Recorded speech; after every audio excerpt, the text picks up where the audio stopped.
Hello, all. I'm Andrew. I'm joined as always by Nick. Collectively, we are known as Total Entertainment Forever. Nick. Oh, it's great to be here. It's me, Nick from Total Entertainment Forever. I'm so glad to be here. You're one of your co-hosts. Right. That's who I am. Right. So I'm gonna start out this episode on a bit of a dour note, I guess. I'm gonna talk about dreams.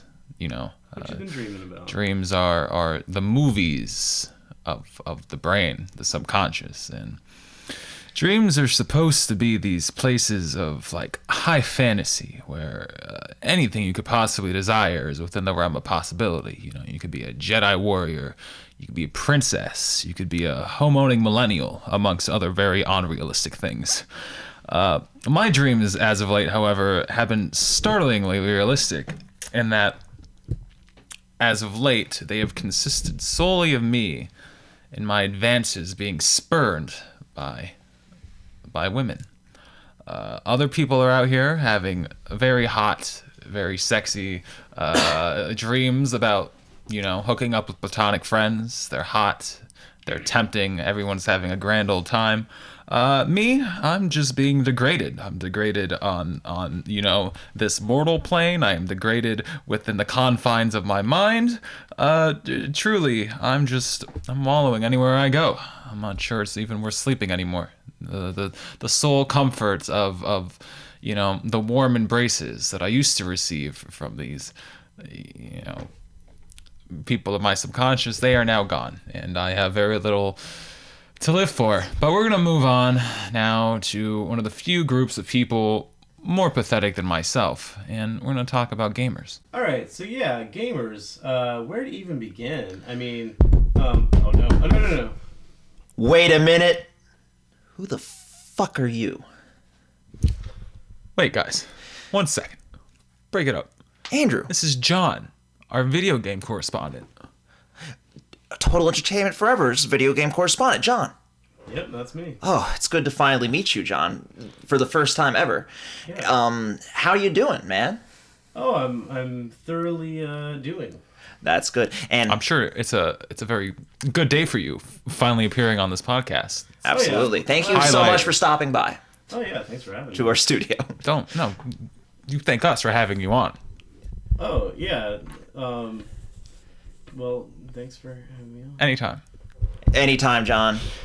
Our doors are always open. The doors to our studio.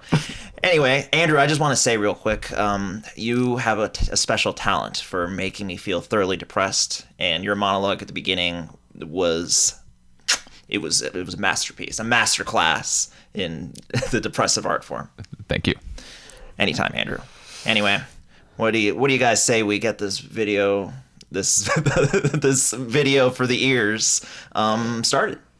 Yeah, let's bust it. Now, on the day of E3, we decided, John, that we all wanted to talk about some video games, and I'm gonna let you two guys kind of lead this discussion because out of the three of us, I am the normie. I do not play many games, but I will try to contribute in any way I can. So, John, what are you playing these days? Well, yeah. Today I actually started a new save game and new character for Fallout 4. Bit of not an oldie, but it's been out for a couple But years a goldie. now. It's I don't know, it's almost 4 years old now, and even still it feels fresh and like I haven't completed all it has to offer. I'm still finding new stuff, still getting like new experiences out of it, and yeah, it's still just enjoyable to me after all this time and all the hundreds of hours I put into it. And, starting a new game and whatnot, it always feels fresh. So I'm always glad to come back to it. Just hundreds of hours, John? I mean, I thought you were a gamer. Yeah, all right, you got me. Come on, we hired you as our correspondent for a reason. Yeah, I mean, my PS4 is not even a real PS4. It's just a clean Xbox that has Nintendo written on it. Hey, man, sometimes that's just how it's gotta be. Yeah, but yeah, I'm playing that again, having a good time. I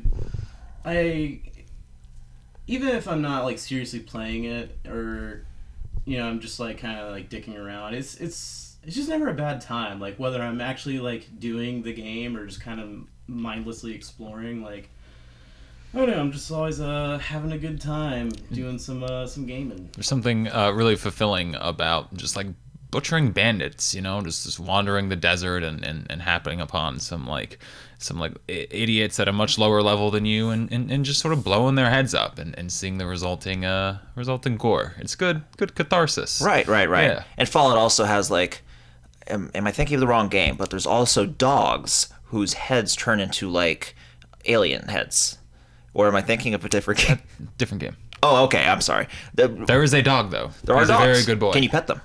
Yes. Yeah. Good. That's how I measure the quality of any video game, is whether you can pet the dogs. And so far, I've only encountered one good video game. Yeah. There's a dog. He's kind of a hallmark of the series, and Right. yeah, I really like that game. I was so excited for it to come out, and it's one of the few games I actually bought on release day. Like I usually don't do that. I'm usually the kind of guy to wait for a price drop. Right.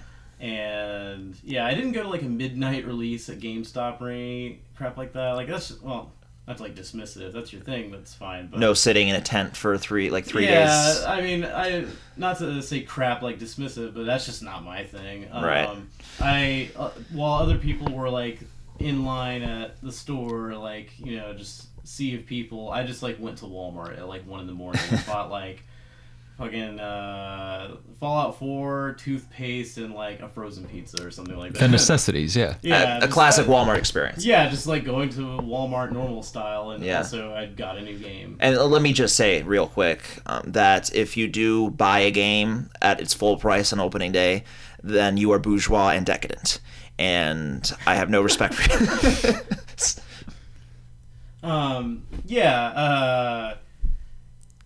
I would agree with that. But that time I did it and I had no regrets. Feel like I got my money's worth, even with paying the extra like $20 or $30 or whatever for the DLCs, because those are also good. I think that's a good example of DLC done properly, where like you get the base game and you feel like you have the complete game. Yeah. And they're not reselling you the complete experience, trying to get more money out of you. Yeah, it's like additional content instead of like content. It seems like they removed. It's supplementary. From the base game. Yeah. To sell back to you for Yeah. like $20 a pop. Like Right. it feels like extra icing on the cake. So yeah, I enjoy it. I don't think that's that controversial of a take, but I know like the Fallout fandom, and that is going to be the kind of general discussion for today, is like fandoms and the nature of like the kind of culture they breed. The Fallout fandom's a little weird. Like there are certain factions of it. Like the game was generally like well received. If I was prepared, I would know the Metacritic score off the top of my head, but I'm sure it's a respectable one. Were we professionals, we would have looked this up ourselves. But. Yeah, I forgot to do that, but it was generally like critically acclaimed and did well, and a lot of people liked it. I liked it, but the hardcore fans of the franchise, it can be a very polarizing thing, because a lot of them are very diehard about like say the first two, developed by Interplay, and New Vegas, developed by Obsidian, and everything Bethesda has done for the franchise is trash. And yeah, that's generally what I hear. Yeah, like anytime I go to like any sort of source of like content for like the game, like meme groups, discussion groups, like whatever, any like thread about the games, like there are people who are just like, 1 and 2 in New Vegas, fuck everything else, and like I'm not one to tell people that they're wrong. I mean, those games are good, but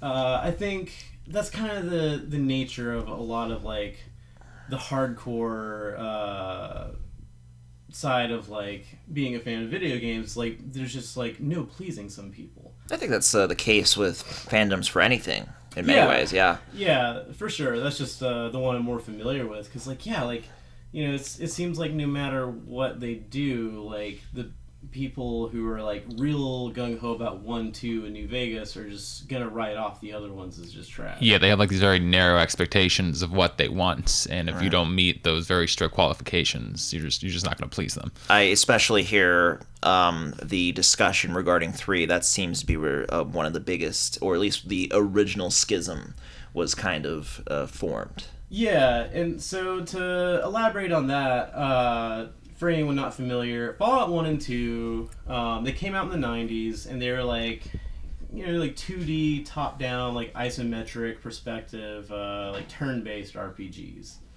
I guess similar to like, your Diablos and your whatever, yeah, like they're very traditional for that time period they came out. They were cool, and they had like a cool aesthetic and a deep storyline, a lot of freedom and player choice, which is like the hallmark of the series. And that is where one of the criticisms comes from with the later games. Well, I'll get to that. Yeah, so 1 and 2 came out, and then the series kind of... There was another spin-off of Fallout Tactics, which is like more of a strategy-oriented one. I personally haven't played it. But yeah, so there's 1, 2, Tactics, like the original, series, and then it kind of didn't do anything for a while. There was going to be a third one. There was even like a tech demo shown of it. It was codenamed Van Buren. Van Buren. Van Buren. Yeah, and that was just like the code name for it, and that's been available online and screenshots and videos from it. And it was going to be another like isometric game, but in 3D this time. But it didn't come out mostly because of just, companies being bought and sold and going under and, the typical things like that. And I believe that happened in 2003. And so for a long time, the series just kind of didn't do anything. And in the mid-2000s, again, if I was prepared, I would know the exact year, but, Bethesda Softworks bought the IP.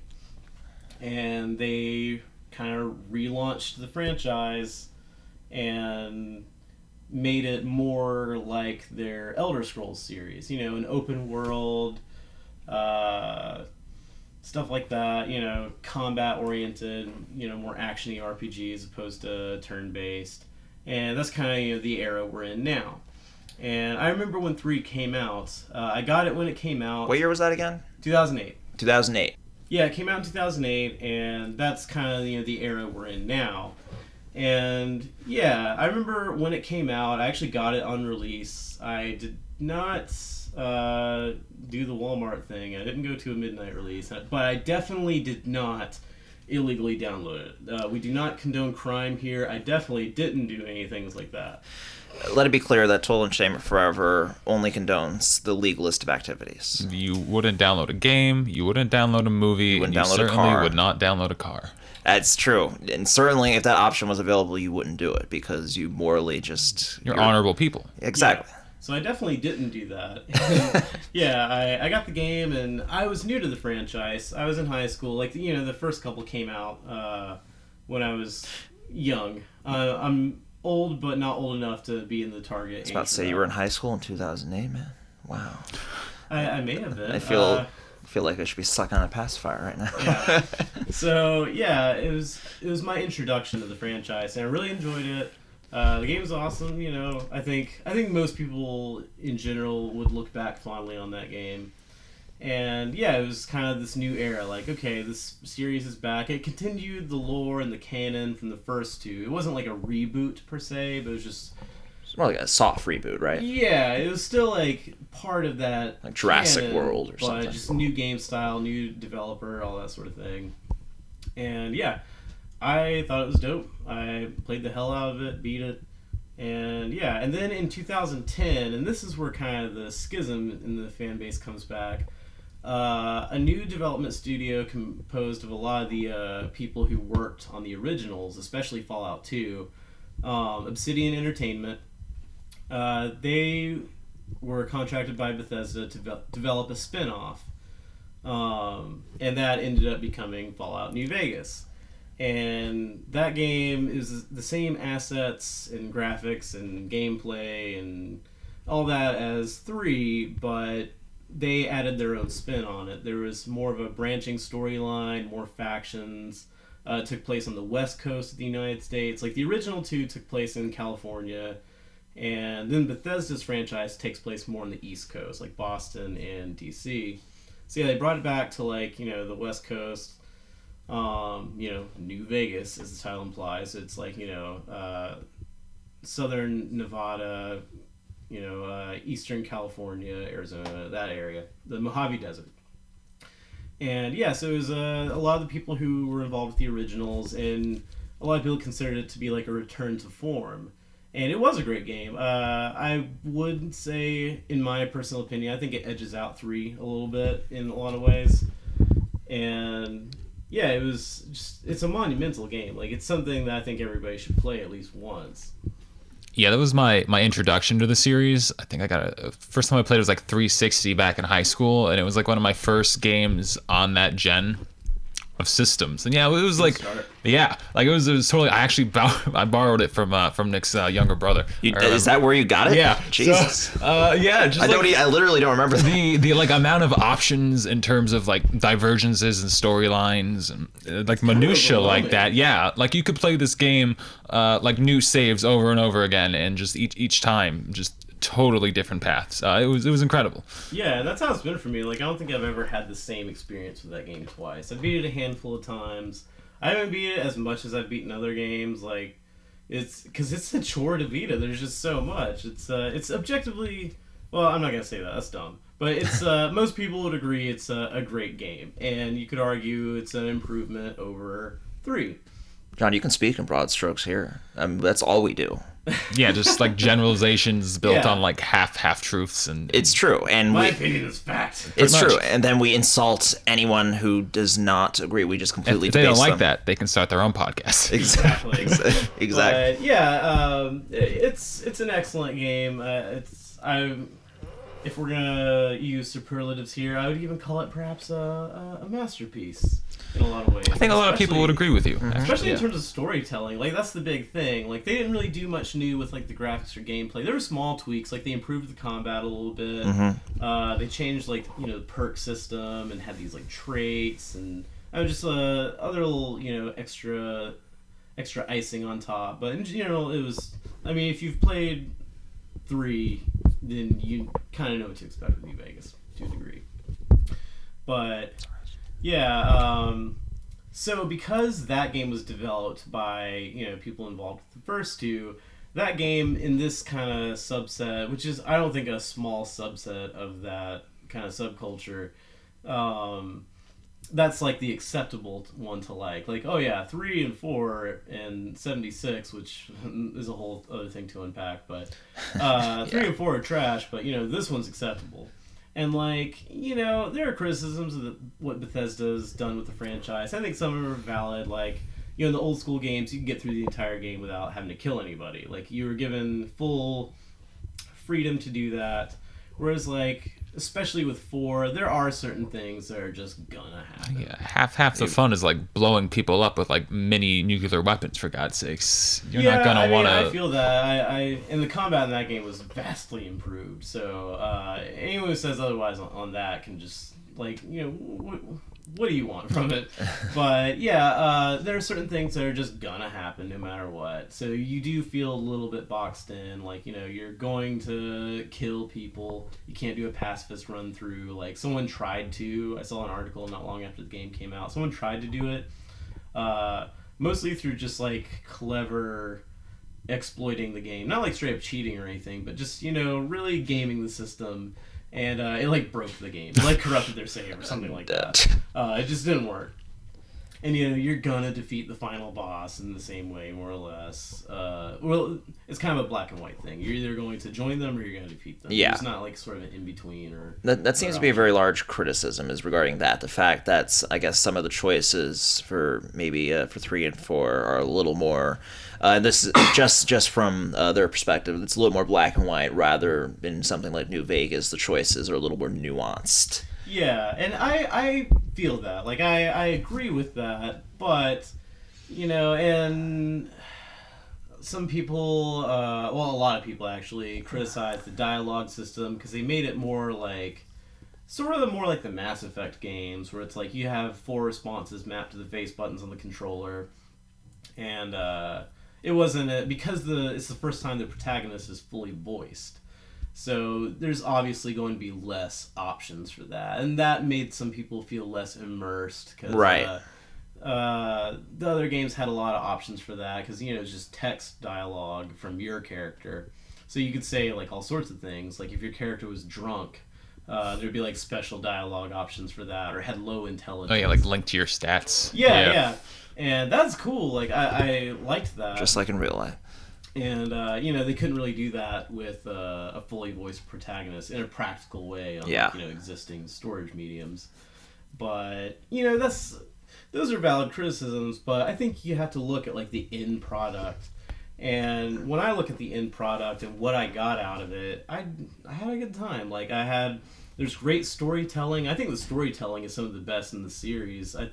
It's just so bleak. Like there are a lot of like side stories, not even side quests, but just side stories in the form of like scraps of notes or holotapes that you find. This is 4 you're talking about, right? Or just like locations of items that like tell a story. Yeah. Like I found a really completely small stuff. new thing today, like something I'd never seen before. Like an abandoned building in an office. There's a safe, and on top of the safe, there's 2 skeletons.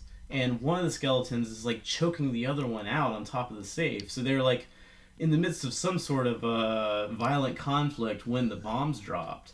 And there's just like things like that, all these sort of like slices of life in this wasteland, just to add color to it. And yeah, I really like that about it. Like that's the main thing. It's just like you feel sucked into this the tone of the game, I would say, is very bleak but very hopeful, and that's a mood. There's like a lot of comedy in these games, though, too.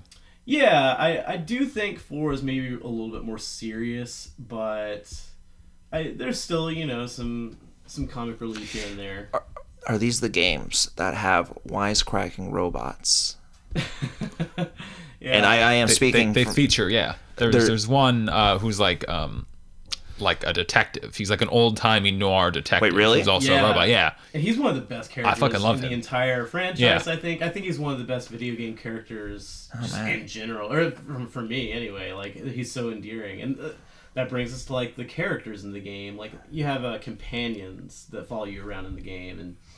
And you feel, for the most part, like, they're written really well. Like, you feel attached to them. Especially the one we're talking about. His name is Nick Valentine. And he's a synthetic humanoid styled after like an old-timey like hard-boiled detective. And he's fucking dope. That's cool. Does he wear a tiny hat like Detective Pikachu? No, unfortunately. Bigger hat. A bigger hat? It fits his head correctly. Okay, Yeah. well that's good. I mean, you want it to fit correctly, that's for sure.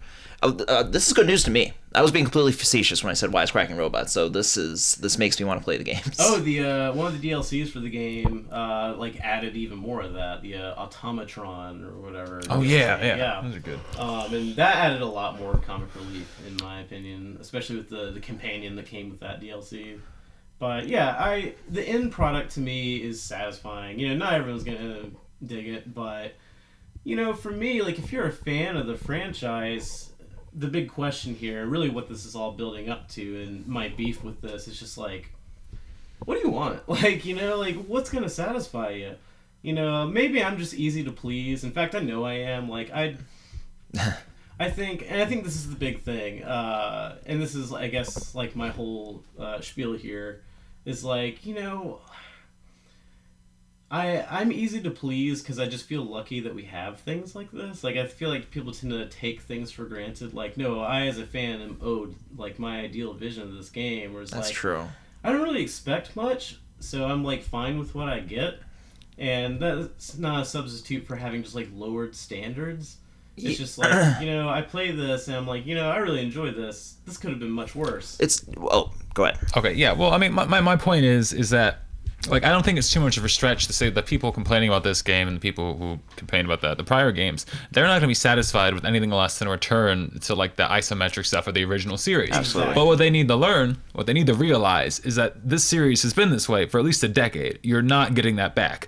So it's time to cut your losses. You can either acknowledge that these are a different type of game and acknowledge that they are objectively good version of what it is now, RPG and go find some other isometric games to play, or you can just keep being a miserable, shitty little bitch about it and ruining everybody else's good time. Really strongly worded. Very good, though. Yeah, it's stronger than I would have worded. And this isn't even just about gamers. This is about people who ingest any sort of media like this. Absolutely. Who you Star go Wars in fans. and you're unwilling to adjust your expectations. You need to realize that these are not made for you. And Specifically. You specifically. Yeah. Right. So you can go find something you're going to like and enjoy Yeah. life, or you can keep moping about it. I mean, bouncing off of what you are saying. You care, you lose. Yeah, bouncing off what you're saying, kind of. I think there is a difference between having low expectations and just having the ability to judge a product on its merits. That's what I'm saying. It's Exactly. Like, there's things to criticize, but there's also things to enjoy if you just let yourself. But Exactly. Like Andrew said, what I was going to say is like, I think people just won't be satisfied until they get like What they picture in their Fallout head. 2.5, and It's not going to happen. Move yeah, on. and it's not just like get on board or fuck off. It's like if it's not your thing, it's not your thing. But there's no shortage of new games coming out that are like taking influence from those first games. True. And you go on Steam and it's like nothing but like very old school. Not nothing, but it's like a lot of indie games are very old school in nature. Like there's something for you out there. If you're looking for that experience, Yeah. you can find it. So if you're like looking for that, and Bethesda's Fallout isn't giving it to you, then like that's fine. I don't expect it to be everybody's cup of tea.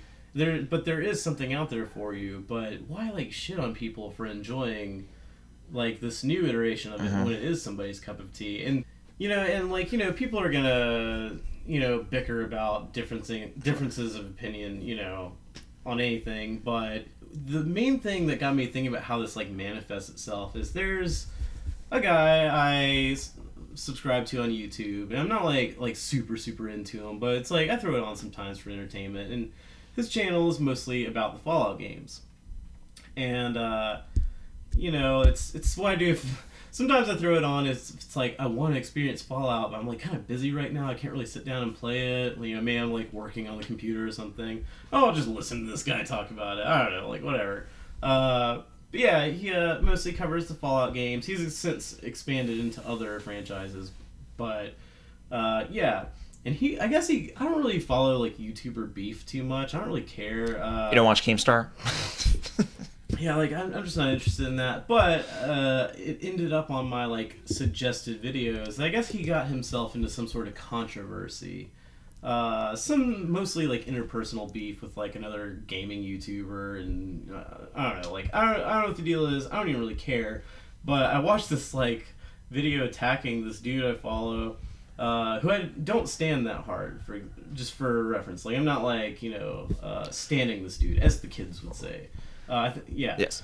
Did I use that right? I think. I believe so. Yeah. Okay. Yeah. Let me consult the internet. Yeah. So, but one of the things that stood out that I thought was really funny, it's like just a common, or maybe not like that common, but it's like an attitude I've seen before. Basically, he accused this guy of shilling for Bethesda because he liked Fallout 4 and praised the game, and also that he liked Fallout 76, or was like streaming it and doing a lot of content on it, playing it. And for anyone unaware, Fallout 76 is the newest entry in the franchise. It's an online kind of survival multiplayer thing, and it's been very critically panned. For the most part. Rightfully so. Yeah, I haven't played it myself yet. Yeah, I mean, I think the panning, to speak nothing of the game itself, the panning for like the rollout and all the various stuff that happened there. I mean, it's just busted as hell. Like the Yeah. game doesn't work. It's a broken from what product. I've seen, it does not seem to work, and whatever. That's a whole other thing to unpack. Like people shitting on that, I don't really question. Like I get it. Yeah. I mean, there's a reason I haven't gotten it yet. Like I was originally going to, and then I saw the reviews and the feedback, and I was like, I'm gonna hold off on that. But anyway, yeah, Probably smart. in this YouTube beef.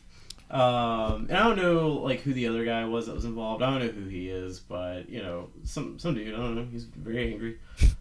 Maybe rightfully so. Like, but I don't know. I don't know what the deal was.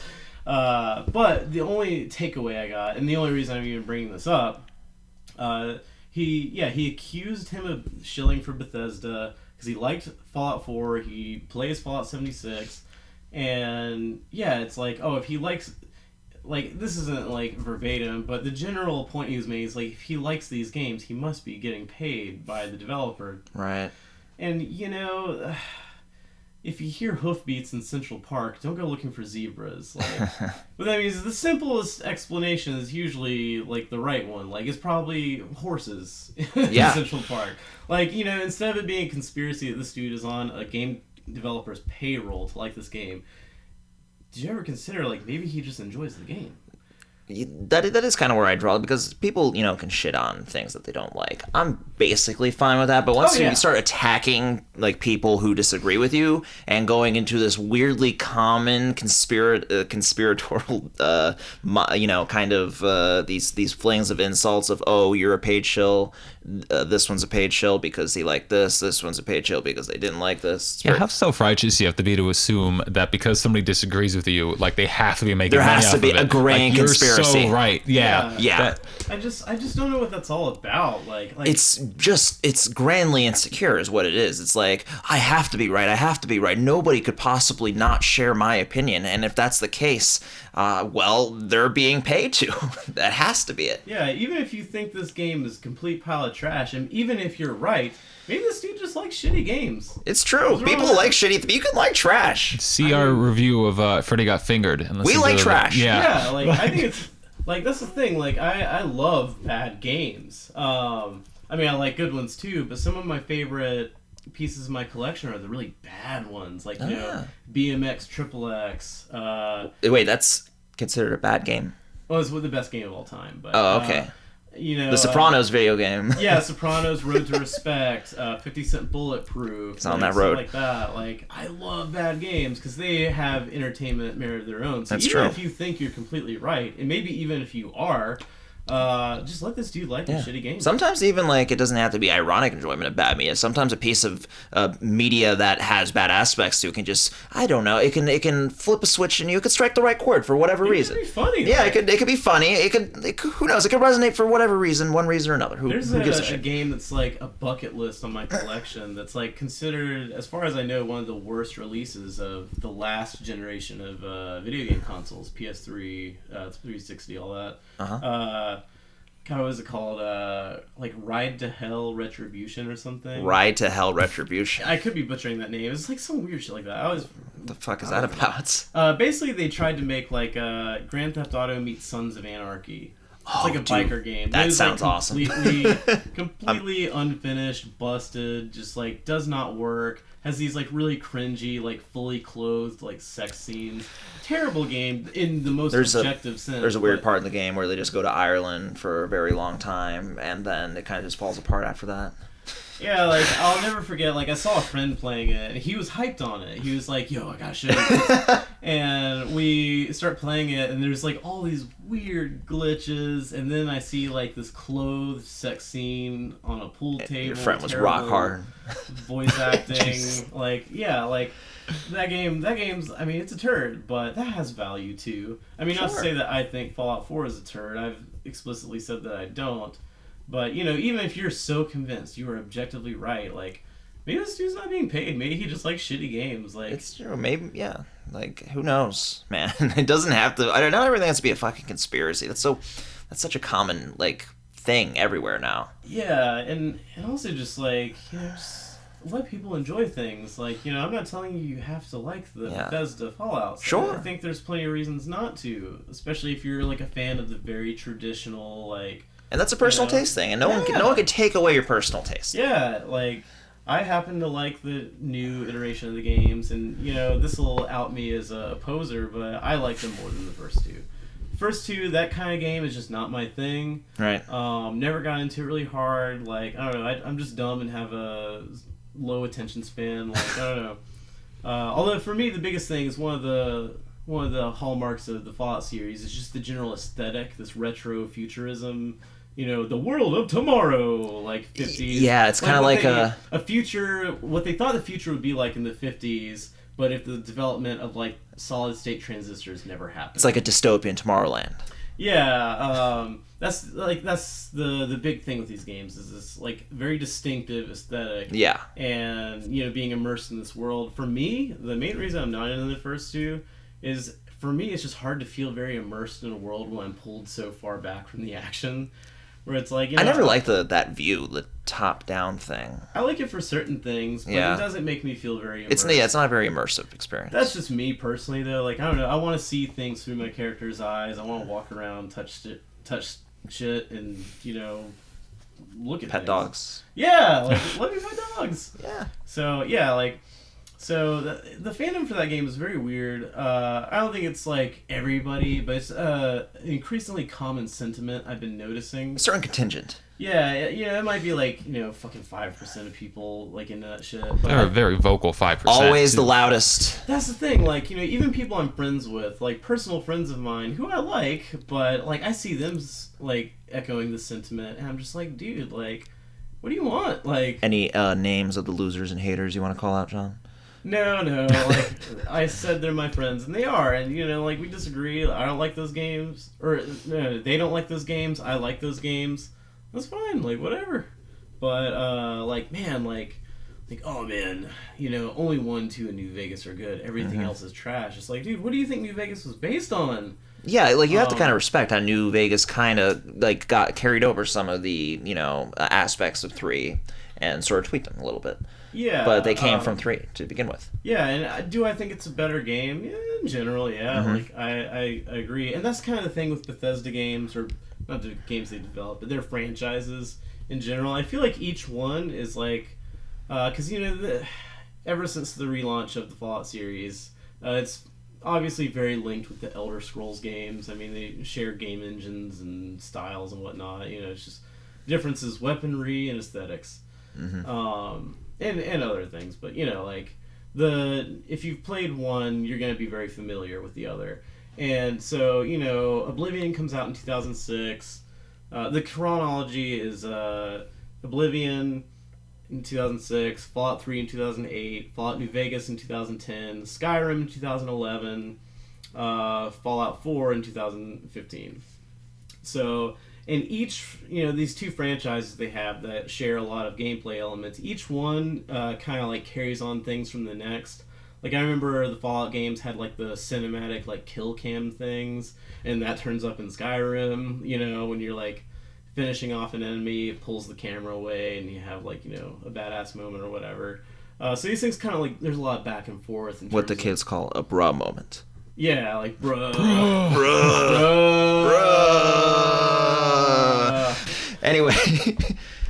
Yeah, a bro moment. And these things, there's a lot of back and forth they borrow from each other. So like each one of those games is kind of like, a couple steps forward and maybe like a step back in some ways. Like, Fallout New Vegas had a lot of 3 and New Vegas, but especially New Vegas had a lot of character freedom and more dialogue options and just more choice. Like you felt like you could kind of play the game how you wanted. Fallout 4 was perhaps a little bit more locked down. I'm sure their next endeavor will be an expansion of whatever was missing from the last game, and I'm sure in some other way it'll be a step back, and the one after that will be a step forward and a step back. It just goes. Yeah, emphasis on these traits is always going to change. So something's always going to be missing, but you're going to get something new to counteract that. But hopefully it's an improvement. But yeah, you're always going to disappoint somebody because there's just no way to cram all of these aspects into these games. In the words of Theory of a Dead Man, sometimes it's 1 step forward, 2 steps back. Blah, blah, blah. You always mad. Words of wisdom. Thank you, Chad Kroger. So yeah, you lose something, but you gain something else that's like totally sick as hell. Like for me, the voice protagonist, I loved that. Like, I don't know, I just enjoyed that. It just made everything feel a little more cinematic, like. And I think the voice acting was well done. Like I like both male and female voice actors. Something I did not share with Mass Effect, where it's like I hated the male voice actor. Bad voice acting can really kill like a game. Yeah. What was the one game where Peter Dinklage was like sleepwalking through the recording, and then they had to like redub him with like Nolan North, I think. I don't even know. Oh God, it's worth listening to. It's bad. Oh gosh. So yeah, like, but it did limit the number of options for dialogue. You know, maybe as technology improves and you know the amount of crap you can cram on a disc goes up. You know, I'm sure they'll eventually get squared away. But you know, they take away something, but they add something. It was Destiny. The game we were looking for was Destiny. Oh, okay. Okay. Oh, wow. Yeah. Yeah, but the thing is, no matter what, there's just gonna be no pleasing some people, and yeah, that's how it goes with anything on Earth. Like Absolutely. any type of media, anything other than media, some people just refuse to True. be pleased. But that's the thing. It's like, you know, sometimes it's just like, hey, just let yourself. Ooh, be wow. pleased a little bit. Just let yourself be a little bit, please, a little bit. Like, I don't know. Feel some pleasure, like. Yeah, or just fucking move on. Like, I don't know, but People thought we were going to talk about games today. We're actually talking about the human condition. yeah. So yeah, that's how I feel about that. And like, you know, people can think whatever they want, and that's the thing. It's like you can think whatever you want, but like when it becomes this like very septic thing. Yeah, like, just have your thoughts. Just bottle them up, take them, put them in a nice ball, tuck them away in your chest, and leave them there till you die. That's not what we're suggesting. Don't do that. or hell, even if you want to like, hey, I think this game sucks. That's fine. Like, Yeah, just- you know, we're all about free speech here.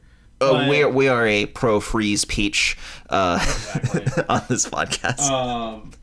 Yeah, brought to you by today's sponsor, Smoothie King. But yeah, Freeze peach. Just like I don't know, when it becomes like a thing, like what are you getting out of it? Like, I don't know. Yeah, people seem to get more pleasure out of misery than pleasure. Sometimes it's so strange to me. Yeah, and moving on to something similar, not exactly the same, but similar. Another game I've been thinking about replaying is something that me and Andrew were talking about outside of the podcast was the Mass Effect games. A good series, a lot of fun. Definitely one of the highlights of the seventh generation of consoles, I would say. Is this is the game with the Master Chief? No, that's Halo. Oh, okay. All right. Sorry. No, this one, the main character is Commander Shepard, who can be male or female, and I highly advise against going with the male unless you like the most annoying voice ever. But that's just me. But anyway, yeah. Very progressive of you, John. Very progressive. Yeah. No, that dude's annoying. Like, I've never played as him. I tried once because I wanted to do like an asshole playthrough. He's the guy on the cover, right? Yeah. I didn't think he was a convincing enough asshole. I think he just sounded like a little weenie. A little weird. I wanted to be a space badass, but instead it just like sounded like a little... You don't want somebody named Commander Shepard. The implication being that he's a shepherd to his flock. All right. I mean, that's what the character is, though. Exactly. You don't want him to be that's a little weenie. on the nose. It is. Also, It's the incredibly name, yeah. on the nose that somebody that has never played a single second of this game that just, I picked it up. Oh shit, you haven't played him? I have not. No. Well, me and Andrew have played them. Yeah. Yeah, I just know about the ending to 3 for some reason through cultural There was sources. a big shitstorm about that. Yeah. Yeah, and I am plugged in. Yeah. So yeah, I like those games. The first 3, I kind of like brought back my love of video games, sort of. Like, honestly, like at the time I bought Mass Effect 1, which was way after it came out, a decent bit of time after it came out, actually.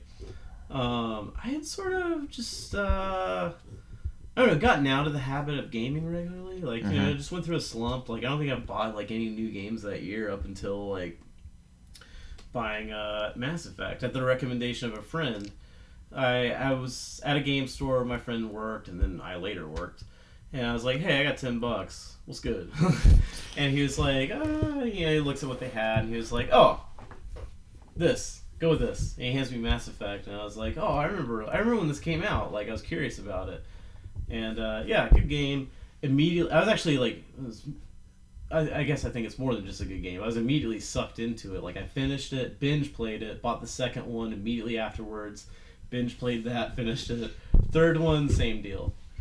And, yeah, so I, like, finished that series within the span of, like, a couple weeks. So yeah, I'm a big fan, and I was eagerly awaiting the next one, which later became Mass Effect Andromeda. And that's definitely a point of controversy in general. That game was not well received. That's the most recent one. Yeah, it came out in 2017.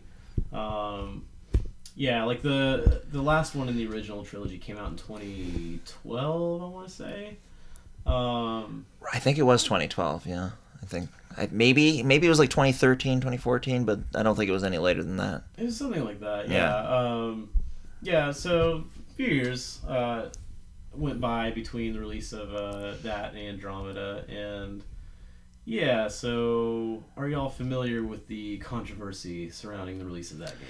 Well, what I know, I don't know a whole lot about it, but I know that there were certain aspects of it that were sort of unfinished. Yeah. There was a few. Ooh, okay, no, it's coming back to me. Some of the facial animations were terrifying. Oh yeah. Nightmare-inducing, the complete atrocities. Yeah, like that was the general consensus I heard. Yeah. So it came out in like early 2017, and I've been looking forward to it very eagerly for years. Right. And I keep hearing that it sucks, and I'm just like, oh fuck.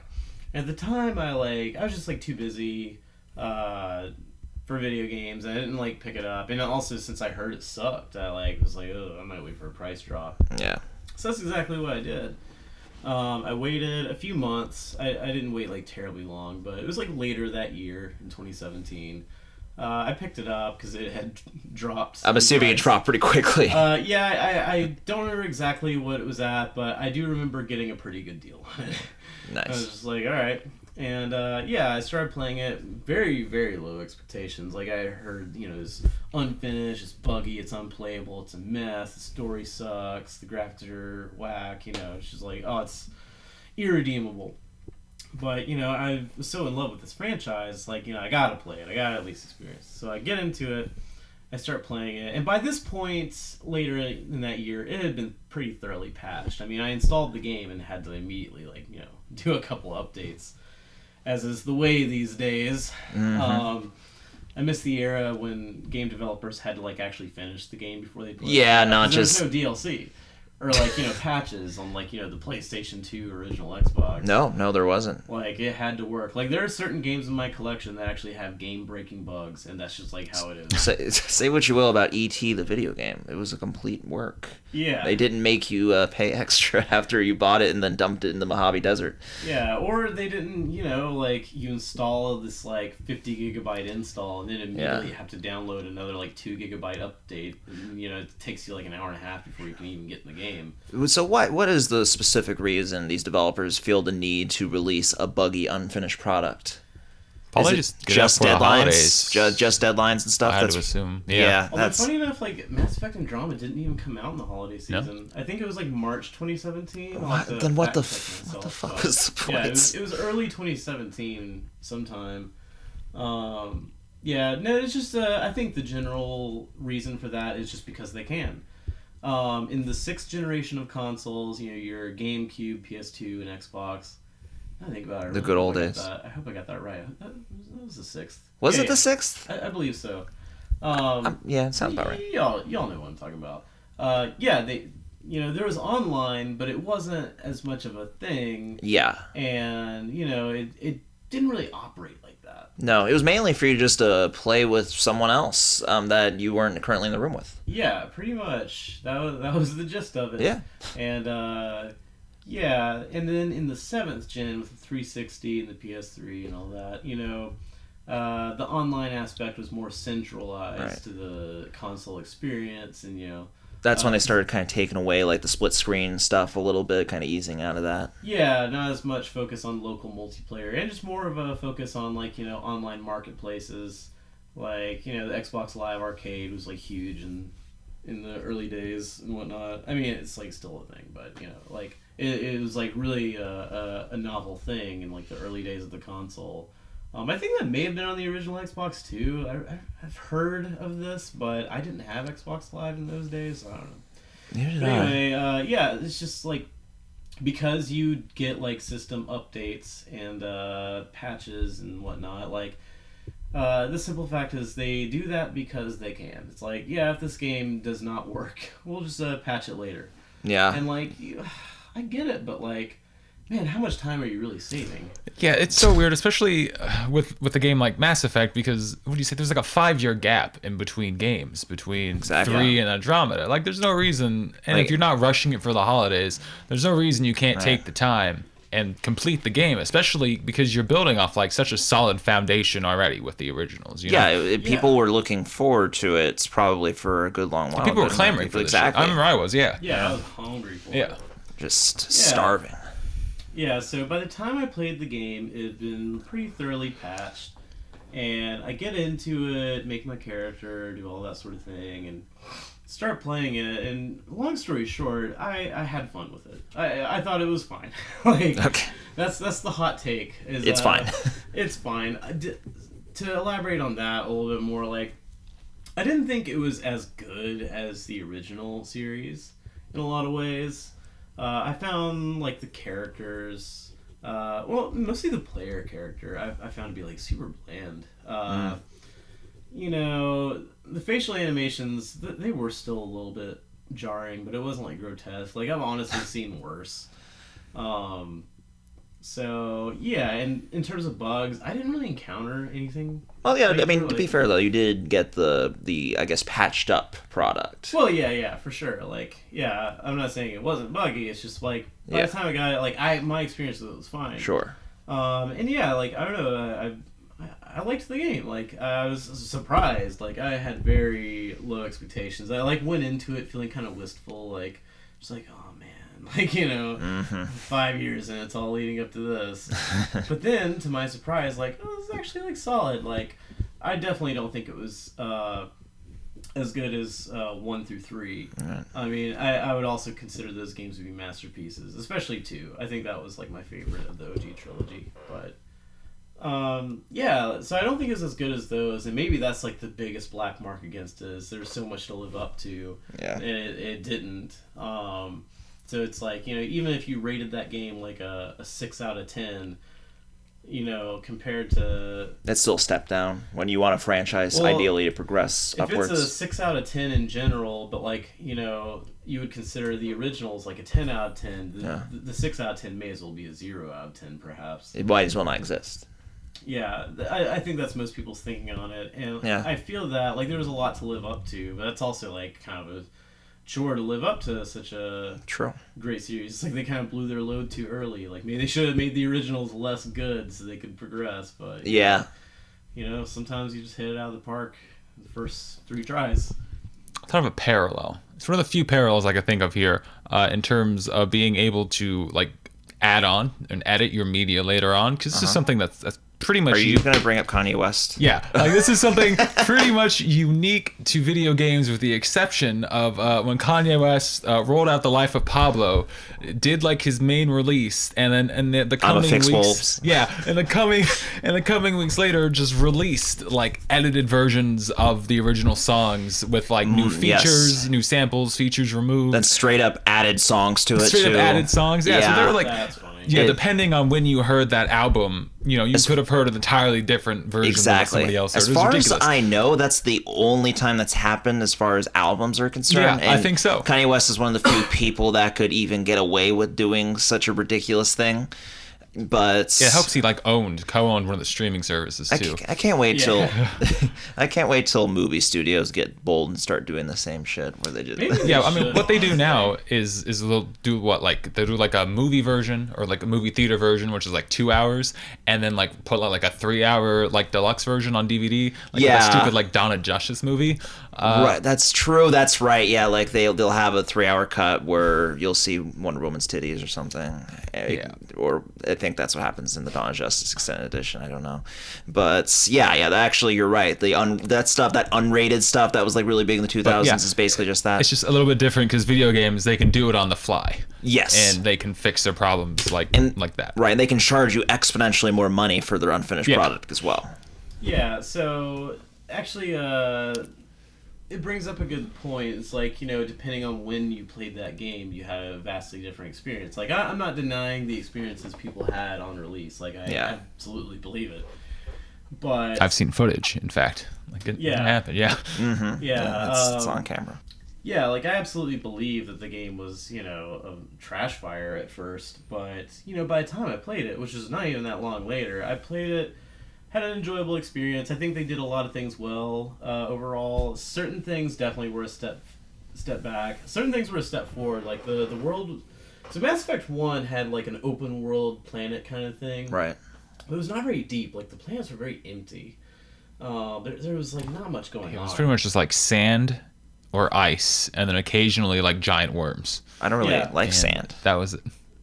It's tough. It's coarse. Gets everywhere. Thank you for the obligatory Star Wars monologue. It's good. I'll never retire that reference. It has to happen. But yeah, the open world wasn't very deep. In that way, it was kind of realistic. I mean, most planets ain't got shit on them. In fact, you could say in our own solar system, like all of them except for one. Really, like you're not finding a lot of like cities and towns and spaceports. But I mean, Mars has those pyramids and stuff, though. Oh, true. And we haven't seen what's on the dark side of the moon. That's true. Who knows what's going on back there? Oh, shit. I kind of do want to know, though. What do you think is happening down there, Andrew? Well, I believe, tangent, I believe that is... No, less fun than Cowboys. Cowboys. That's where the elite, the 1%, are building their new bourgeois cities where they were. Oh, that's where escaped Elon to. Musk is gonna have all of his once- friends move to once we're all boiling in fucking seawater. Yeah, he's trying to distract us with all this Mars talk. He's really focusing on the moon. They're building cities when all the water has boiled off the earth, and we're fighting each other, and like Mad Max, and big fat men are yelling at us, "Do not become addicted to the water." That'll be you. That'll be You'll be a Morton Joe. Yeah. They will be on the dark side of the moon drinking apple teenies and eating small children. But as you were saying, planets ain't got shit. What were we even talking about? They really don't have much going on, and they're pretty empty. So yeah, you're given like an open world, but like. But what's the point? Yeah. Like I mean, there is stuff, but you can't play like bowling. a very shallow experience. So for the second game, it was a lot more closed down. The side missions would be kind of in their own area. It was a little bit more linear, but it was like more detailed. So it was like, they did. That's an example of like, they took something away, but they gave you something much better in return. Oh, and I think most people would agree on that. Yeah, two is my introduction to Mass Effect, and sort of like with you, it was like the thing that got me back into gaming. Yeah. Like I remember when I first got it, it was like the first game in a long time where I would start playing. It'd be like 6 o'clock. I get home from school and I look up at the clock and I'm like, holy shit, it's 8 in the morning. Like, what the fuck have I been doing for 14 hours? Because it was that fun. There was that much depth to it. I loved like the side quests with the characters and like the loyalty missions. Oh, those were awesome. Yeah, and how like your decisions with them and decisions you make when they were around like affected like the outcome, not only with them but of like the plot in general. Yeah, like, that was big. Not just that game, but like the series. Yeah, because you could like import your old save files into new games, which was also mind blowing for me at the time. Yeah. I played every time I play that series, it's the same character all the way through. So in Andromeda, the open world aspect was a lot more fleshed out. I thought it was like pretty solidly done. Open world games, I mean, it's much more of there's no novelty anymore because like pretty much every game is open world by default. Yeah, basically. I remember like growing up when like GTA 3 first came out and being like, whoa. Oh man, that shit was mind blowing. So every time an open world game came out, it was like a treat. Yeah, Spider-Man 2. Yeah. Yeah, so like now things have changed. That's a new standard. Yes, and that's Spider-Man fine. 2. Spider-Man 2. Yeah, so in fact I'm more surprised if a game doesn't have an open world. So yeah, they did that better. The combat I thought was fine. Storytelling, there are moments. But in general, taking the game as it was for a whole, I thought it was fine. Like if I had to like rate it, I'd give it like, I don't know, 7 out of 10, maybe 6.5. Like definitely above like a 5 out of 10. All right. I would say I'd give it a 5 out of 7. Okay, that's. I mean, I give it a strong 5 out of 7 for the patched version. But yeah, so the reason I even bring this up is not just because this game sucked and then it was like fine. But man, the outcry after that game first came out was like so overwhelming, and like understandably so. People were fucking pissed, and they should have been. But like man, like it was like nasty. Like people were like, it was a disaster for BioWare, and as a result, there's really not much else going on with Mass Effect. Like I don't think the franchise has been like shelved or anything, but But it's just kind of dead in line there currently. Yeah, pretty much. Like they're not doing much with it, and because it was just like a fucking disaster for them, and it is their fault they released a game that was not up to standards. But you do blame the fan outcry to an extent. Well, yes and no. The thing for me is, it sucks when they promise a product and it falls way short out of just like pure negligence because they had 5 years to fucking develop laziness. it. Yeah, they had 5 years to develop it. It didn't come out in the holiday season, so there's no like huge rush. They just kind of like. It's still so weird to me, like the rush aspect in this case. Yeah, like. Yeah, so like that's on them for sure. Like they should have just waited to release it.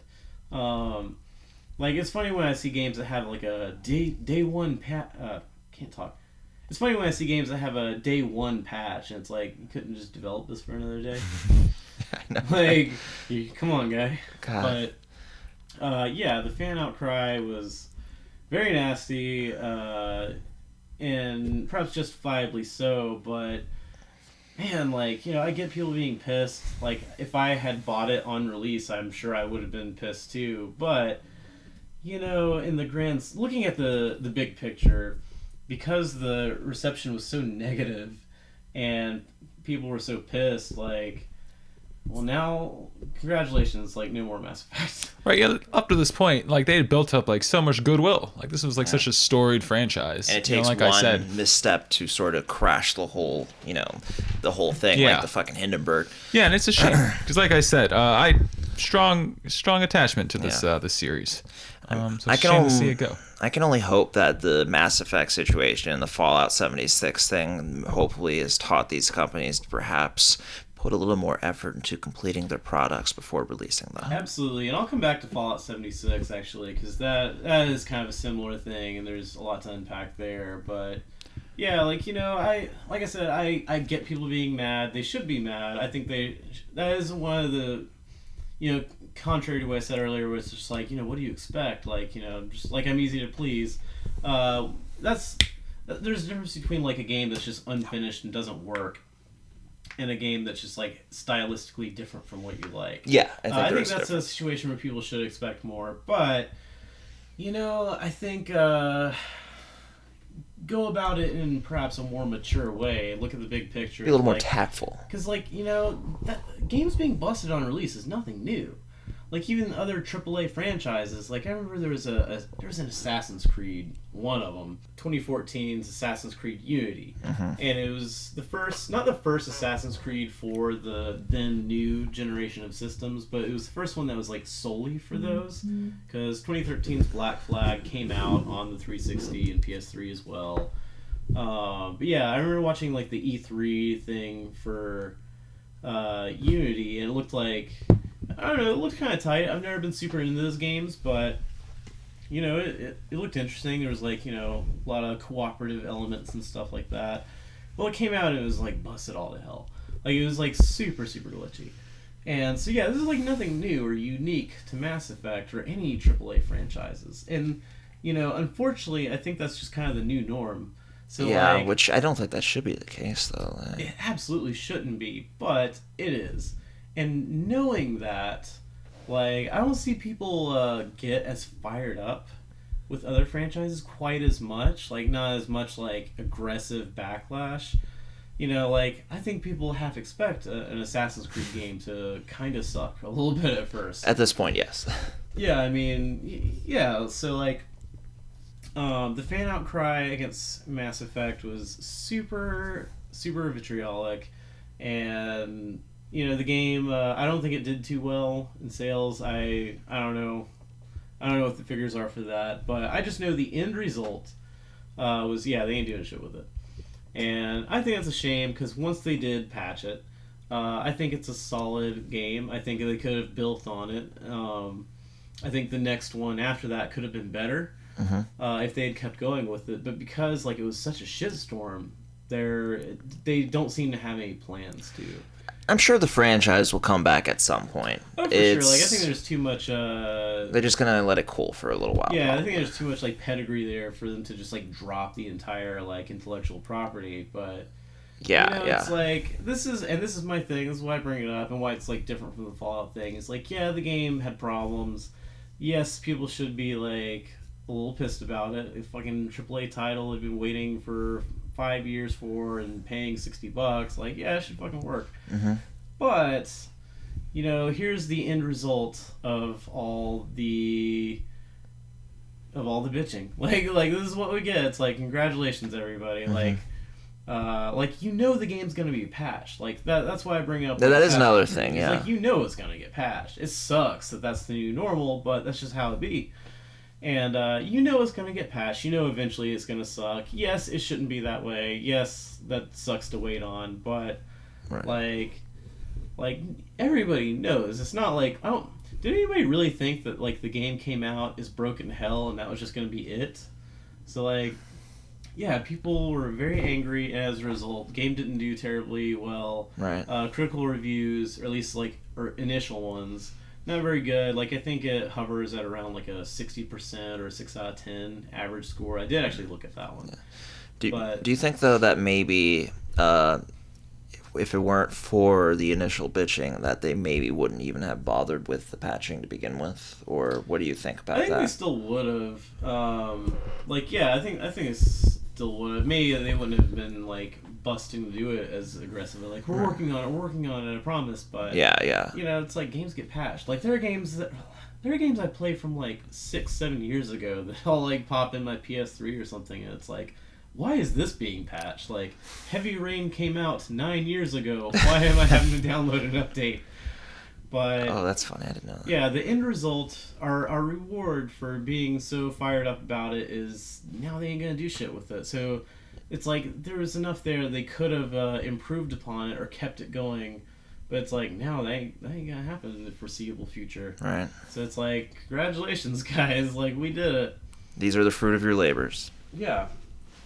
Yeah, and furthermore, the backlash was so bad that in a very surprising move from EA, they actually didn't do any DLC for Mass Effect, something the previous 2 games in the series were very notorious for. Can you imagine like the nerve it would have taken for them to be like, hey, we know we really dropped the ball in this first game, but please give us $20 more to play these add-ons that we took out of it. Yeah, like that, you can look at as a positive or negative thing, depending. It's like, the fan backlash was so vitriolic that now they're just not doing anything, and no DLC. But on the upside, there's no DLC. You gotta take the good with the bad. It always balances out. Yeah, because that's actually a game I would have liked to have seen DLC for potentially, but not necessarily with EA's model of how they do it. Because that was like really bad on the previous 2 games. Like the first game had like I think like 1 or 2. Because that was when it was published by Microsoft. And, it was just kind of like... I think it was a small one. Like, I don't have it, and I don't feel like I'm missing much. Like, I read about it back in the day. I don't remember much about it now. I don't remember the name, but... It was like... Just a little add-on. But Mass Effect 2 and 3... going off EA's model, it's like, base game, $60... and like you don't feel like you have the complete experience.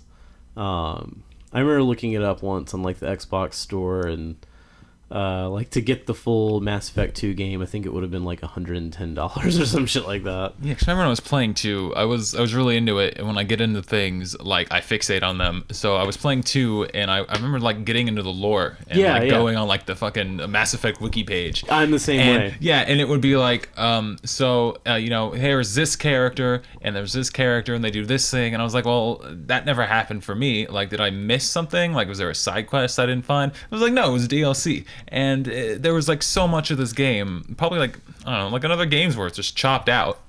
Yeah, it's like that was like canon. It's like stuff that should be there to complete the experience. Yeah, and not only canon, but just like enriches the game. Like some of that DLC I really wanted. Like there was one. Forgive me for not knowing the name off the top of my head, but you know in the Mass Effect games, the big like precursor race, like the ancient civilization that died out, was called the Protheans, and they're like long extinct. But in one of the DLCs, you get a character who's like the last remaining one, who's like in cryostasis or whatever. And I've seen videos of this, and the character looks fucking badass. And it's like so fascinating if you're into the lore. Like whoa, like I want to see this. But it's like, well, be prepared to fork over like $20 or $30, and other things like that. Like there's, yeah, that is the upside of them not going that route with Andromeda, but yeah, because they were very much in the habit of like cutting out chunks of the game and then selling back to you for much more money. And that's a good segue for another topic, DLC. What's everyone's takes on it? What do y'all think of it? Okay, well, like you said, there are good ways to do DLC and there are bad ways to do it. Worst example is something that happens a lot in like first-person shooters with like loot boxes, where it's essentially you pay the extra money and it gives you actual in-game advantages over other players. So actually shelling out the extra money, you're just gonna win more. You're better equipped, to win these head-to-head battles. Yeah, and even for stuff. Not like that, not like the in-game boosts. A lot of times it's just like cosmetic stuff that you're shelling out extra money for that doesn't affect the gameplay. And, in a way that's worse. And if you compare that to something we were talking about earlier with Fallout 4, that's an example of great DLC. Because it plays like an entirely different game. It doesn't feel like it was lopped off of the original and they're like selling it back to you at an upcharge. They are entirely different worlds. They have entirely different vibes, and they're definitely worth the money. So you got to take these things on like a case-by-case basis, I think. Yeah, I think that's a perfect example of DLC done well, and I think the Bethesda Fallouts in general have been pretty good about that for the most part. They learned from the Oblivion horse armor fiasco, if y'all remember that. No. Oh my god. Well, gather around. When Oblivion came out in 2006, DLC back then was in more of... It existed mostly in the form that it did in like the 80s and 90s, expansion packs, which were like a full physical like retail thing that you bought and added stuff like... Half-Life had a bunch of them. Let's see. Morrowind had some too. There were two, Blood Moon and Tribunal, and those were also done well.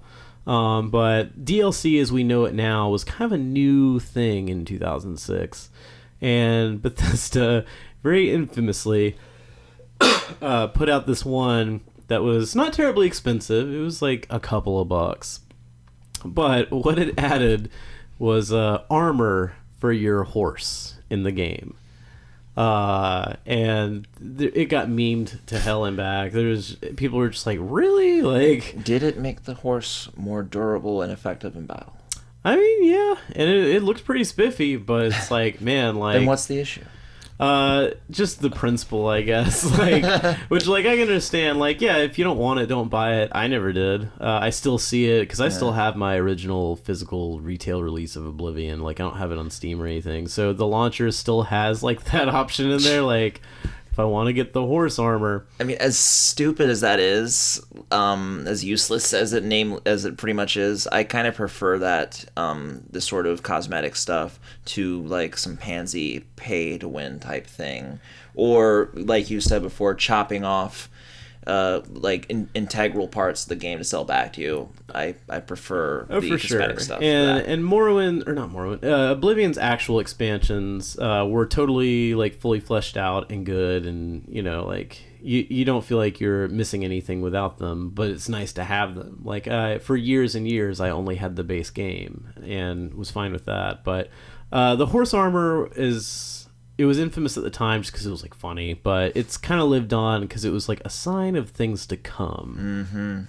And like I think good examples of that. Omen. Yeah, it's like the idea of like games as a service and like microtransactions and just like trying to nickel and dime you for stupid shit.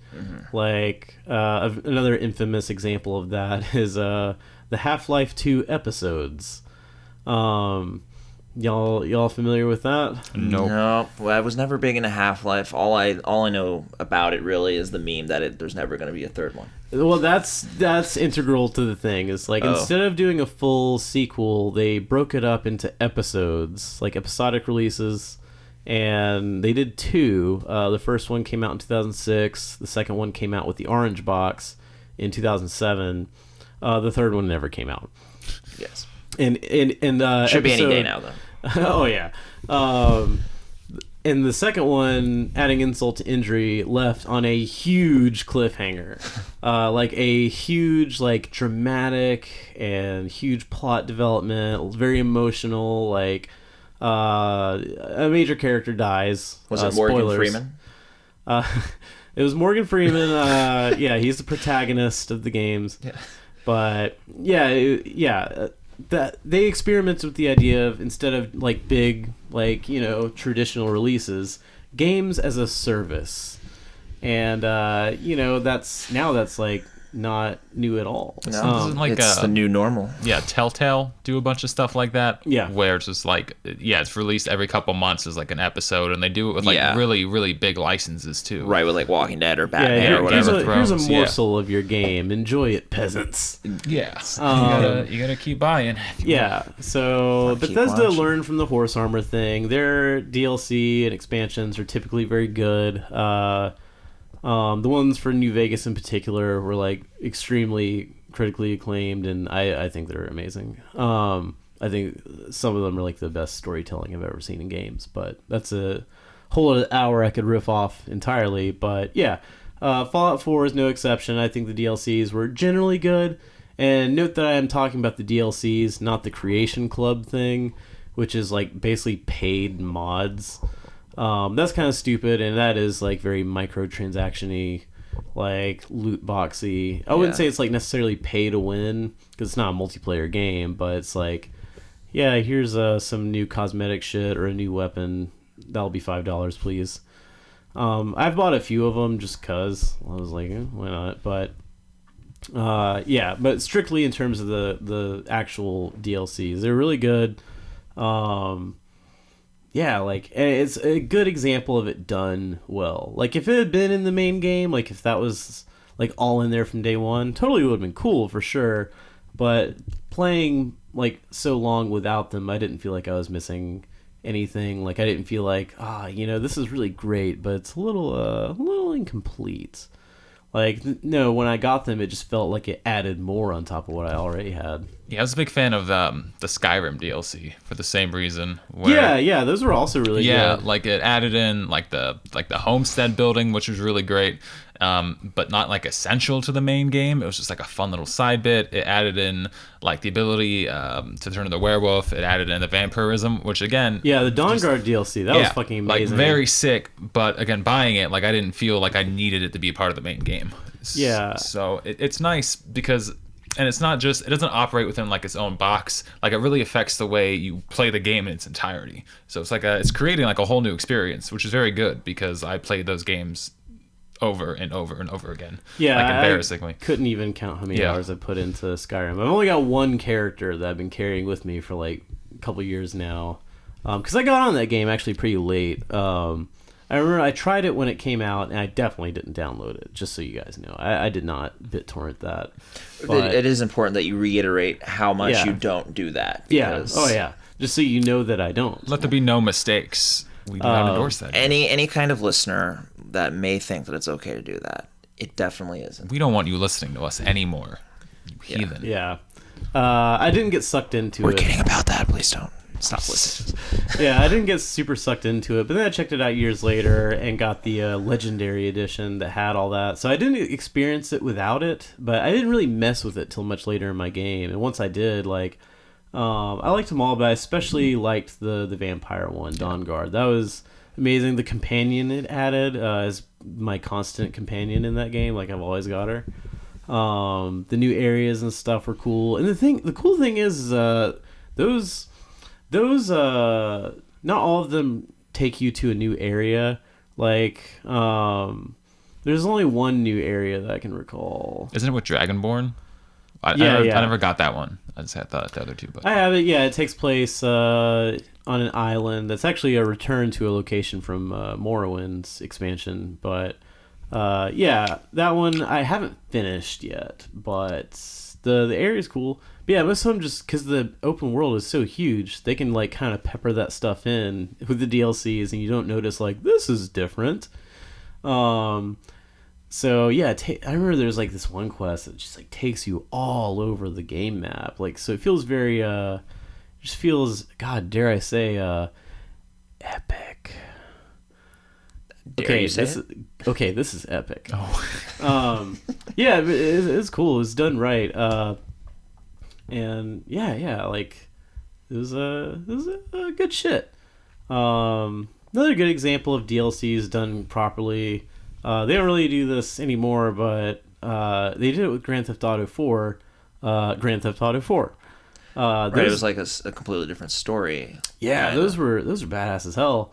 And I didn't have them for a while, and once I got them, it was like, oh, nice, like more. More. More? More. Please, may I have some more? And I did. I did get more. And, All yeah. gamers are basically Oliver Twist now. Yes. That's the situation that they've been put in.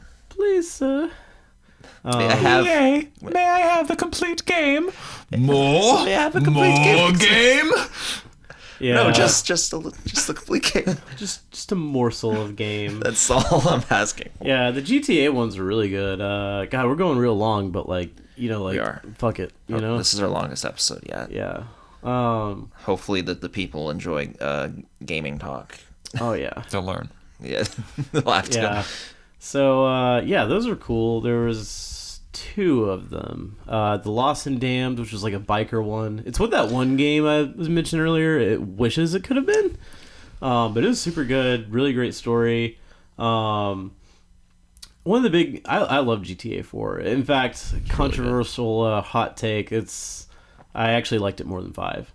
In some ways. I've heard some people say that. I think that's perfectly fair. I think they're both great. I think 5 was a great swan song to the 7th generation of consoles. But yeah, there's certain things about 4 that just I don't know. And I'm not the only one who thinks that. Yeah. So I feel validated with that, and which is cool.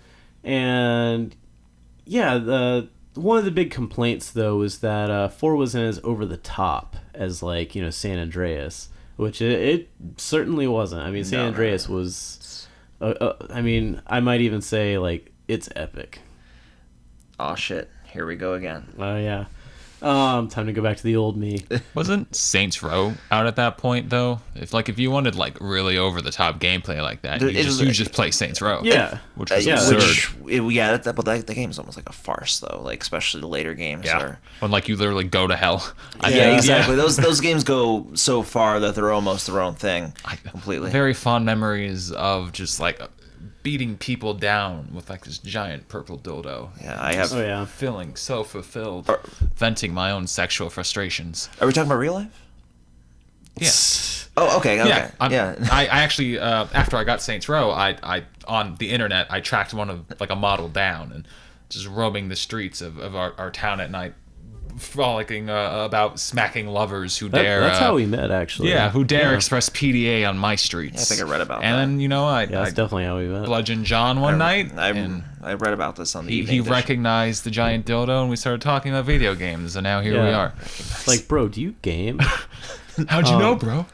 But yeah, 4 wasn't as over the top as previous entries, and a lot of people missed that. I kind of did. But I still enjoyed the end product for what it was, like, just as a whole. But, yeah, Lost and Damned was, like, the biker one, and it added back a lot of, like, dramatic story stuff. But then the second one, Ballad of Gay Tony, that added the insanity back. Mm-hmm. And it was sick. It added, like, the glitz and the glamour of, like, just going real ignorant in, like, you know, Liberty City. Mm-hmm. And it was tight. And... yeah, like that was DLC done well, and I liked it. In fact, I kind of want to replay those now. Right on. Yeah. So yeah, there are examples of DLC done right, and there are examples of it done like terribly, mostly by EA, but they're not the only offenders, but they are the most notorious. Like I've been playing The Sims 4 a lot lately, and goddamn, I need to add up how much it would cost to get their complete experience. Like it's gotta be like $300 or $400 at this point. It's literally like an entire paycheck.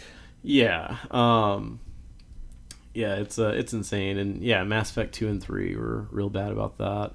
So the upshot to Mass Effect Andromeda being such a failure and being just despised by fans is at least they didn't do that to us. Yeah, they could only gouge you once with that one. Yeah. Yeah. Well, and considering I got it for $20 or so, I feel like I did okay. yeah. Sorry for the people who paid $60 for it. But I'm not. That's You're what you get all- for being decadent bourgeois. yeah, true. Exactly. You deserve every ounce of mystery you receive. Yeah. And I guess that's all I got. Closing statements would just be like, just be chill, enjoy things for what they are, even if they're not what you want them to be, because maybe this will be a little bit of a tangent, but going back to how I enjoy bad games and how they have a entertainment value of their own. There's a trend on YouTube that's actually predates YouTube. Not to name any names, but there are people who are famous for getting very angry at video games. Like, Would you say that some of them are nerds? I might, and I can see the entertainment in that, but I never really cared for that style. It caught on as far as that, like, that was basically what criticism was for the longest time, like, as far as both movies and video games. That's what it was for years. I never really found that type of content that entertaining. I'll say that I used to be a fan of that type of content. Yeah, I mean, I totally get it. I'm not, like, bashing that dude or anyone who likes it. I mean, that not that we're talking about any particular YouTuber. We're definitely not. But, y'all know what it is. I have absolutely no nostalgia for those types of critics. Yeah, like, not like bashing them or anything. And like, they predate YouTube, some of them. Yeah, and, some of them do, yeah. Like, respect for that, like, but I just never related to it. Like, I would watch videos like that, and I'd be like, why is he so angry?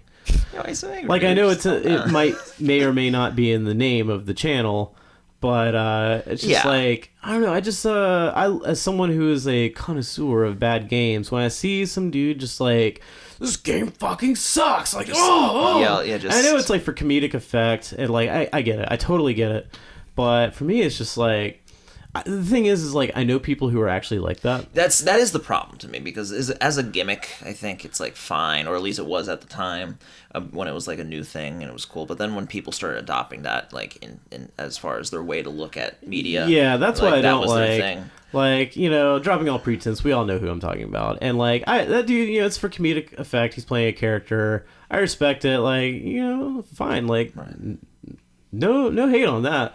But the thing is, I've experienced people who are actually like that. Exactly. Maybe influenced by that kind of content. Like, especially when I worked in a game store. I mean, I dealt with these people, and like, it's like, why are you so angry? You just don't. Like, yes, this game sucks. I know it sucks, but like, I don't know. There are other people who review bad games sometimes. Like, there's one in particular. I'm not gonna say his name, but some might categorize him. He'd definitely be categorized as a game reviewer, and some might even say he is a lazy game reviewer. But I'm not gonna say who it is. That's not calling people out. But that kind of content I enjoy. Like, I like watching someone like that play a bad game and just being like, this game sucks. Yeah, oh man, this is awesome. Just kind of mellow. And I think that just applies to just playing any games. It's like, the way I look at it, my attitude towards it, good games, bad games, is, I feel like in general, games as a whole have gotten a lot better than they used to be. Because there are so many, like, classic games from back in the day that are looked back on so fondly, but, probably don't hold up that well. I'm not saying that. I think, just they still hold up fine. But no, what I'm saying is, I grew up in like the 90s, and there are so many bad games that people don't talk about because they've just like Been lost the time. yeah, for a reason. Yeah. Like Tears in the Rain. Yeah, like for every, Half-Life, Quake, Age of Empires, you had God, I can't even you had a Depth Dwellers, or like just so many bad games. Like That game where it was a squirrel that like farted on things. Do you know Oh, Conkers, Bad Hair Day. those games are amazing. Okay, all right, I apologize. That example. High art. Viva Pinata 2. I have not played those. They came free with the Xbox 360. I remember seeing them and I was curious, but anyway, yeah, like I think in general, not to say that bad games don't come out, they obviously fucking do. Right. But in general, I feel like the quality of games, and as well as just like the technology and platforms available to us, are so much better. Yeah. And remembering the dark days of like playing really shitty like shareware games on like my Windows 95 like 100 megahertz computer, where like the stuff we have now, it's just like I just feel kind of lucky. Like I feel like that's how I look at it. Right. It's like even if something comes out and it's like, yeah, this isn't really what I wanted, but like, man, I still feel lucky to have it because I couldn't have even dreamed of this back in like 1994 or 95. That's a Games good positive spin. I like that. Are not one of your essential human rights. They are like a luxury item. Like you're not entitled to good games. If Yeah, these it's true. studios There's no wanted constitutional amendment, they yeah. could just put out like nothing but upgraded versions of Pong, and you would have to live with it. And there's nothing you could do. So be thankful that you're getting more than Pong. Until we get more gamer representation in the Congress, in the judicial courts, we will never have that constitutional amendment for good games being a human right. Yeah. So But, until then, yeah. just like, I don't know, that's the biggest takeaway. I mean, this whole shebang has been about like, Enjoy things. yeah, Sometimes. just Be cool. people being very Be excellent to each other. Yeah, exactly. People being very, I don't want to say like toxic, but I guess like, I don't know, at Sometimes. Yeah. Just Not all of them, but sometimes. yeah, like just people just being real pissed off. And Yeah. it's like you're just A lot of making angry yourself people. angry. Drink and, some orange juice and have a lie in the sun. Yeah, I'm not me. like a big stay posy like I hate like positivity culture. Like some things are bad, but in general life is bad. But we have video games as a form of escapism, and Don't poison the escapism as well. just enjoy them for what they are. Don't get angry. Don't harass people over their opinions about it. Like I said, every opinion I've expressed, I'm not gonna like defend necessarily if someone's like you're wrong. I'm gonna be like, well, I liked it. I had fun. Like, I don't know, I'm chilling, drinking a beer, and playing fucking Skyrim or whatever. Playing 50 Cent Bulletproof. Yeah, exactly. Oh god, yeah. So yeah, just I just feel every day, like when I'm playing one of my favorite games, I just feel really lucky to have them because I couldn't have dreamed of that stuff when I was like a kid and trying to get like Need for Speed 2 to like work on my computer, and it fucking wouldn't because like the serial port of my computer wasn't configured to work with my racing wheel. I had to like go into the command prompt and do all sorts of fuckery stuff that like this younger crowd I'm speaking to right now in the room like don't even know what the fuck that means. Their eyes just like glazed over. That's true. Yeah, y'all are just like, I don't know what that is. And be lucky. Because dealing with driver issues and IRQ conflicts, someone listening might know what these things are, and if they do, they'll know. What are you saying? Or software rendering versus 3D acceleration. I feel like I'm having a stroke. Yeah. Well, imagine how I felt as a kid in like 1995 trying to get fucking games to work. And also just like the kind of games you can play. Like, I remember like dreaming of like being able to get lost in an open world and like explore things at my leisure, but the best I could do Deliver was like, pizzas via Manhattan, yes, dressed as Spider-Man. Yeah, that's all I ever wanted. That's all anyone ever wants, I think. Yeah. So yeah, just enjoy it because we got them, and Every day is a blessing. I think it's pretty good. All right. And every day is a blessing, and it's good to be alive, folks. There you have it. It's a wonderful lesson to take from this discussion. Now, John, we have come, I suppose, to a natural conclusion to our podcast. I think so. I would ask you questions about E3, but I disagree. Oh, is there something We're gonna else? keep talking, okay. but you're not gonna be able to listen to it. It's gonna be DLC. So we're gonna keep going, and you're gonna have to funnel some extra money our way if you want to hear us finish up this discussion. So for you people, you know, the normies who don't want to kick us the money, who don't want to support us, John, you have anything you wanna plug? Any last words for them? Oh yeah. Before we get into the good shit. I guess I should plug myself. Who am I? You know, who's this guy? It's a big question. Who his mic wasn't working until this last segment. But it's fine because I can hear myself through everybody else's mics. So I'm here now. But who am I? My name's John. I am a musician and content creator and game collector. Mm-hmm. Who are you guys? Who are my guys? I play in a shoegaze band, so that's how you know you can disregard everything I said up till now. But it's the best shoegaze band in the Tampa Bay area. Which is saying Actually, no. something. We're not even from there. We are the premier shoegaze band of Lakeland, Florida. This cannot be contested. Yeah, as far as I know. And on top of that, I also have a YouTube channel. Recently launched, but I got it. What's it called, John? It is called Planned Obsolescence, and I am creating videos about older video games, retro tech, old computers, just anything that tickles my fancy, if you will. Mm-hmm. And I can be found on YouTube at Planned Obsolescence, spelled like it sounds. All right. Well, there you have it, folks. We at Total Entertainment Forever can also be found on YouTube. We can be found on Twitter at TotalPodForever. We can be found on Facebook. I can be found on Instagram at Parlance of Your Times. Nick can be found on Instagram at... That's going to be McGetNoided. That's MCGETT_Noided. Did you mention the YouTube thing? I did. That was my segue. Wonderful. And All right. So that about rounds it up for the common rabble. We're going to keep going for the VIPs. oh yeah, I'm going to be going until fucking 4 a.m., baby. But until then, folks, you stay classy.